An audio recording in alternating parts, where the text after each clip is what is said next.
Your party, my party, this is the people's party. My wife and I came 35 years ago. We came looking for a place where we could raise the kids, where they'd grow up a little slower, where they wouldn't have all the influences that are, now it's crazy with all the technology. A place where they could have a tree house, where they could have a rope swing, where they could make up their own games and grow up somewhat like I did back in the 40s and 50s. So we came to Montserrat because when you'd read the Caribbean guides, they would all say something like, it's the way the Caribbean used to be. The people are genuinely friendly, and they still are. So we came and we fell in love with the place, as many have done. So we found a little wooden house, a little native house. In fact, nobody lived in it in years. And we asked the people that owned it, could we rent it? And they laughed, white people in a house like this. Of course, we were coming from the hippie days. They said, you can have it. And we moved onto that property and developed it over the years through Hurricane Hugo, through the earthquake of March 16th of '85, and then on through the volcano. And it was actually the volcano that allowed us to make lemonade out of lemons, because I innocently started to video the volcano. And that turned into an avocation. And little did I know that the 50-some thousand Montserratians that have migrated through the years and lived overseas all wanted to know what was happening back home. They couldn't get it from National Geographic because those programs are all, everybody's gone, nobody lives there, the place is blowing up. But when they saw what was happening on the ground, we did a video called Price of Paradise, and never thinking there'd be another one. And a year later, are you going to do another one? We want to. Wow.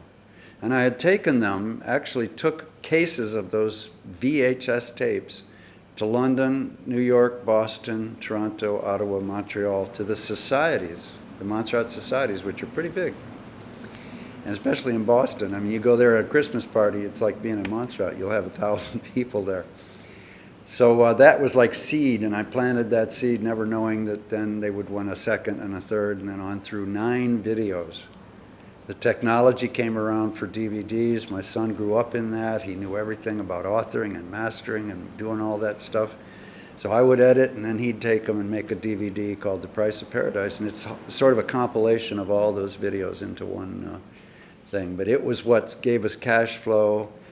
And then the tourist board called, could you put somebody up? All the hotels were closed or non-existent. We put somebody up in the room in our house.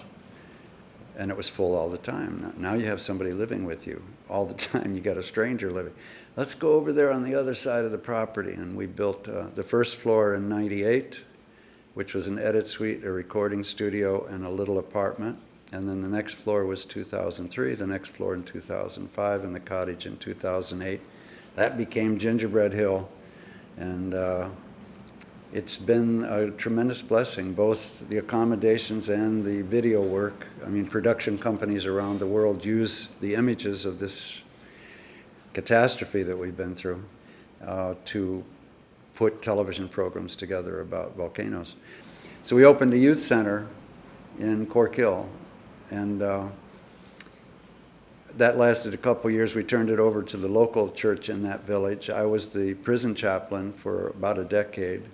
And that was my seminary. I went in there thinking I was going to teach these guys something, and they knew more about everything than I did. A lot of my good friends now to this day are guys that I met back in those days. Very little crime in Montserrat. I mean, it was picking up something that didn't belong to you, or, it was a bunch of guys that just happened to find themselves in prison. So it's all been a really incredible journey, and little did we know when we came that it would turn into what it's become. Hilltop was just a reincarnation of the first youth center, and it's just become a perfect place for everything we could have imagined, and it's a nonprofit organization. Nobody gets paid for anything. Consequently, we can pay the bills, because it's pretty slow in Montserrat these days, but a lot of great people coming through here. And of course, everybody that comes to Montserrat visits here. Politics probably is the main thing that's caused us to drag our feet. I've got probably 4 different volumes of the different plans that have been compiled by consultants. Here's the plan. This is what we're going to do. We're going to develop Little Bay and blah, blah, blah. Then a few years later, more consultants come in. There's a whole nother folder full of things. My wife's brother came before the eruption and had a plan to develop Little Bay without a casino. And there have been others that have come with plans and plans and plans, and for some reason it never happened. Since the eruption, why it has never happened, I really don't know. I mean, we could have had a break wall. Our local guys, I'm sure, could have done a break wall off of Rendezvous Bluff, and we'd had something going really early on with a safe harbor and maybe a pier that's longer. And why that's never happened, I guess it's just consultancies and plans and changes and politics that have hindered that. I mean, our airport, why did we ever get an airport we can't extend? I mean, it's really 560 meters. They say 600, but 20 feet of grass. So, and the choices that have been made, we have to wonder what were behind those choices. Had we have a proper airport here, and there were other choices, Blake's and Quaw Valley, something we could have lengthened, Montserrat would probably be the most prosperous island in the Caribbean right now. The stranglehold on Montserrat is the airport. We have 7-seaters coming in. The ferry has been hit and miss. It's not always, if the seas are up or if the swell's coming around the Rendezvous Bluff, can't get over to the pier. So it's been difficult and expensive for flying in, Remember that after Hurricane Hugo, they came in and spent a lot of money in Montserrat. We had a library that never had a book in it, brand new. We had the new development, the restoration of our hospital was millions of dollars, never had a patient in it. We had the new government headquarters. I mean, this was a gorgeous facility. The Legislative Council building was just immaculate, never held a meeting there. And on you go. The pier was, $25 million. We got to use it for a couple years. But all of that was laid waste by the volcano. So, if you're the British, and you don't know if something really bad is going to happen, this is their side. I would see their side would be, let's just wait and see what happens. Let's see if, things change. Maybe everybody's going to have to be evacuated. We had Operation Exodus, which we used to practice, have to leave on the ferry. So, I can see their side going, we just spent millions and millions of taxpayer dollars. Let's wait and see what happens. But after that, the problem with DFID was, and these are emergency funds, and the policy then was that you could not buy anything. You could only lease or rent or whatever. So for instance, our ferry, we had this beautiful French ferry, got over here in an hour or less. And that was, I think the subsidy was $10,000 US a day. 6 days a week for years. Now, there was a nice ferry we saw going from St. Martin to St. Bart's, and I told the guy that was then the head of the port, and he had a picture of it over his desk, and he asked them again and again and again, buy us 2 of these. They're relatively cheap, and we'll run something. We may not make money, but we'll at least break even. And they're conventional. Anybody can work on these engines. They're not fancy schmancy jets or anything. And I was on that ferry going from St. Bart's to St. Martin in big seas, and you could get up and go get a Coca-Cola during this thing. I mean, it was a very stable V-hull craft. Same seas we get here in the Atlantic. I think we sat down and figured out the subsidy, which had to be spent. It couldn't be purchase a ferry, they said. They ended up doing that. They used to rent Jeeps, and then they ended up buying them finally when they realized this is a big expense going out the door. But we could have had somewhere between 15 and 20 paid for ferries with what was spent on the subsidy. So, we still end up, now we're leasing a ferry again in the same situation again. And we could have owned a couple ferries, flat out owned them, and probably made them break even or saved the British taxpayer an awful lot of money. So things like that happened, you just shake your head and go, wow, it's such a shame. But, that's probably the reason, I guess, consultancies, I mean, the British have put a lot of money into Montserrat, but on the other hand, a lot of money has gone back out in consultancies and everything. What's really on the ground, we see that, thank God, in Lookout and the development out there, and other things that you see, the facilities that are being built and everything. But a lot of that ends up in consultancies and seems to us wasteful, having seen a number of different consultancies come and go. So, that's probably the answer as to why it's taken so long. I guess vision. Somebody with the vision. Without the vision, people perish, the scriptures say. And had somebody had the vision and say, look, let's just go ahead and do this thing. I remember Dr. Lewis was the chief minister, and he had Public Works do a road up into the hills of Silver Hills and out to Quah Valley. They called it the Road to Nowhere. And people laughed at him. But had we built the airport out there, you could keep lengthening it forever. You could have had a 6-star hotel. You could have had private jets coming in, and it would have been unlimited, And Montserrat's the best kept secret in the Caribbean. I mean, this place is a jewel in the Caribbean. There's no place where you can still, after all these years, we've been here 35 years, and we've yet to lock the door. Don't you guys hear out there in the world about this? And leave the keys in your car. Go into the post office, it rains, and your windows are up when you come back. I mean, it's just like it was when we grew up as kids. So, that's the special part of Montserrat and the people. The people have retained that genuine friendliness. And even those folks that have come from Dominica, Guyana, Jamaica, and other places have come here, seen that, and began to live that way too. Instead of making it go downhill, they've improved it, I think. We have not had crime like the other islands. We see have tremendous problems with crime.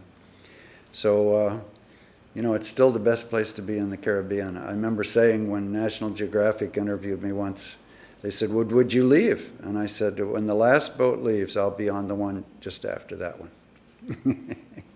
I would say that, the problem has been not incorporating the locals into it. I mean, anybody that's older here knows that Piper Pond was the last of our wetlands. That was the only one we had left in Montserrat.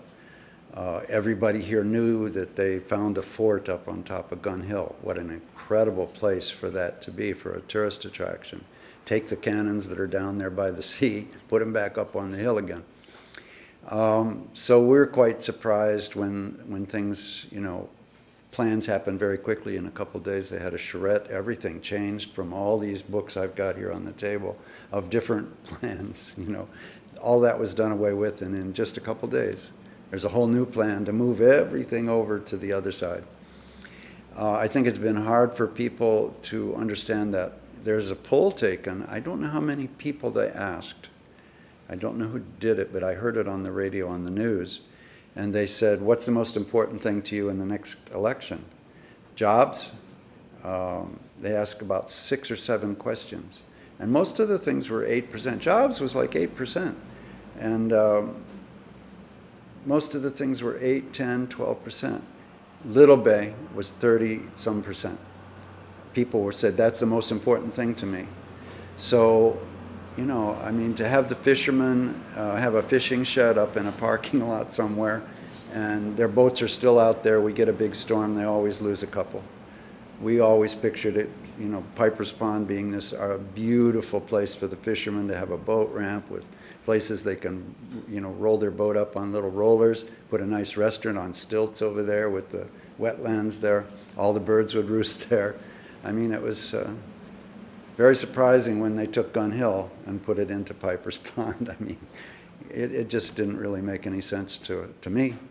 And most everybody I talked to, they're just puzzled, as to how this could have happened. And it was a protected area. The wetlands were a protected area by the National Trust, and overnight things changed. And now we have what we have. I don't know how you undo that, but my first hint of something not feeling right, having been here a long time, was when they changed the motto from Montserrat, the way the Caribbean used to be, which is what we have to sell. This is the way the Caribbean used to be. There is no place in the Caribbean that can say that. And when they changed it to Beautiful by Nature or something like Dominica, I went, why would they change that? That is the attraction. We've had 20 people stay with us at Gingerbread Hill and buy a house. And most of those people weren't coming here to buy a house. They came here, fell in love with Montserrat, and bought a house. So, and it was what they were looking for was the way the Caribbean used to be, the way they grew up, the way their life used to be, when they could walk the streets at night, when they could leave their car open. So that's the selling point. That was the vision that I think most everybody had. Now the young kids, they're growing up in a digital world, and progress, you know, the pretty pictures of St. Bart's and, you know, having that image of how Montserrat should be. You know, I just don't relate to it. I was in Bimini. I lived in Bimini for a couple years, and I watched it go down the tubes from what I remember it to be. We lived in Key West for 5 years, and it went from a quiet, very cheap. My apartment was $65.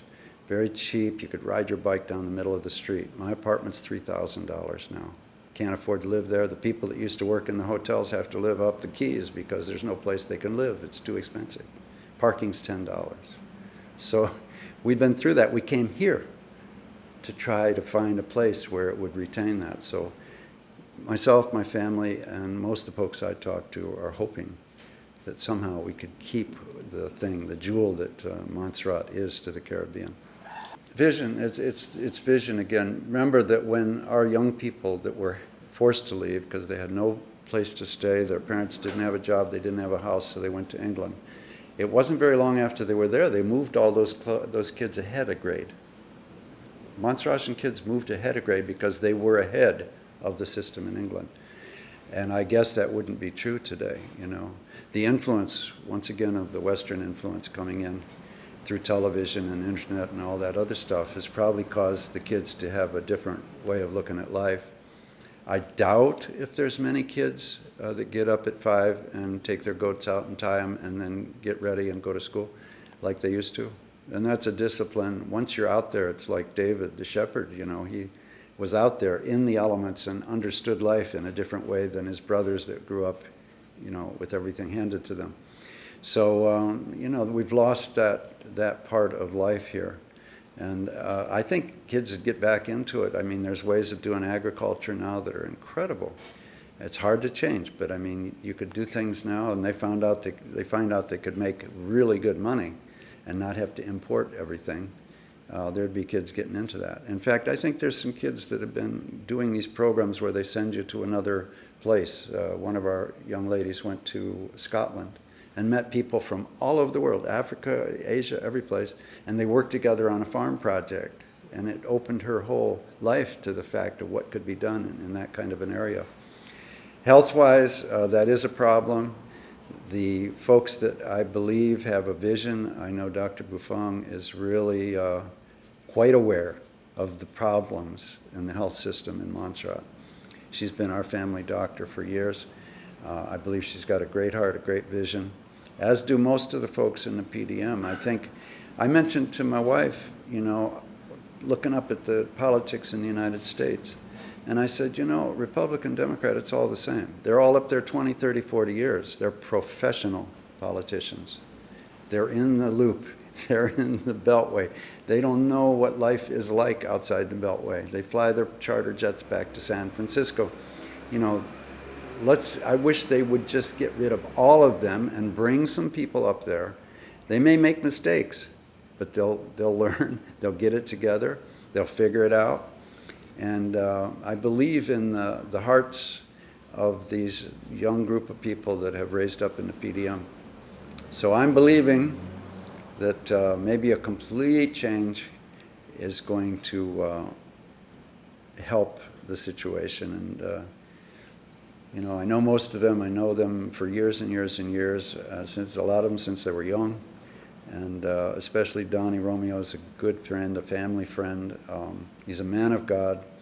And even somebody that comes in the coffee shop that's not a believer said the other day, well, you know that Donnie Romeo, he's got a great heart, and he's a God-fearing man. And that's important. Well, the guy's not a God-fearing guy, but he knew that was important. So I think Donnie's been through, and he's proven himself in the trenches. I mean, I've videoed stuff with him in horrible situations when there were big trenches where the people went to the bathroom in tents out in Gerald's Bottom. And Donnie's been there fighting for those people for a long time, and he hasn't wavered. I'm hoping there can be some kind of a change, because I think the future of Montserrat, like the future of the United States, depends on this next election. We're either going to go back to where America was founded and how it was founded. We're going to go back to the way Montserrat was and what it was to all of us and what we hope it can stay. Or we're going to go down a new road and we're going to become the St. Barts of, this part of the Caribbean. Yeah, I would ask whoever gets into power to remember how they grew up and what they loved about Montserrat before, all the traveling all over the world and everything. If they would remember what it was like growing up in Montserrat, how they would want their kids to grow up, like when we came here, wanting our kids to have a slower paced life without all the crazy influences. And they've grown up to be great kids too. One of the things I've shared with about everybody I could was what an incredible place this would be for a school of alternative energy. We're going to have geothermal on a couple different scales. Invite the turbine companies to come in and say, look, would you put up a turbine so that our people here can learn all the different companies and how they work and how they operate. Solar for sure. Not that it's the most efficient yet, but we're on the cutting edge of that. I mean, I think the gentleman that's coming here to head up the new Montserrat Utilities, his whole home is off the grid. So we're hoping maybe he's going to have a little more insight into this. I understand that they don't want people off the grid because they need all the revenue they can get. But now you've opened up the exclusion zone. It's just a matter of time until somebody goes in there, they get a generator, and then they set up their solar panels, and they get some batteries, and they put in a cistern, and they can be off the grid, not bothering with Montserrat Utilities and not hurting Montserrat Utilities, because it's going to be a long time before they put any utilities in there. The yachting industry, those people spend money. You have a chandlery here. You have a way of bringing their boat out of the water, a place where they can hang out that they like while they're getting their boat worked on. Montserrat is so much better located than Antigua. Antigua, they have to go upwind, go all the way to Antigua. Great port. Nelson's Dockyard is fantastic. And then they have to come back over this way. If they can come right up or down island and just stop in Montserrat, boy, what a place it would be, with a proper break wall and a place to get your boat out of the water, get it worked on, or just a place to come and hang out for a while. And then the small cruise ships, 70, 80, 100, 120 people. We always had them. Mike Burke had the barefoot cruises, and until he went out of business, the sinking of the Phantom put him out of business. But until he did, they loved coming to Montserrat, the Polynesian, all the different wooden sailing ships, steel ships too, would come to Montserrat, and it was the highlight of their trip because they came to a place that was like the Caribbean used to be, and they loved it. The way Montserrat was, that's what we need to keep it and retain it, and you'd be surprised how many people and how this place would prosper. Your party, my party, this is the people's party.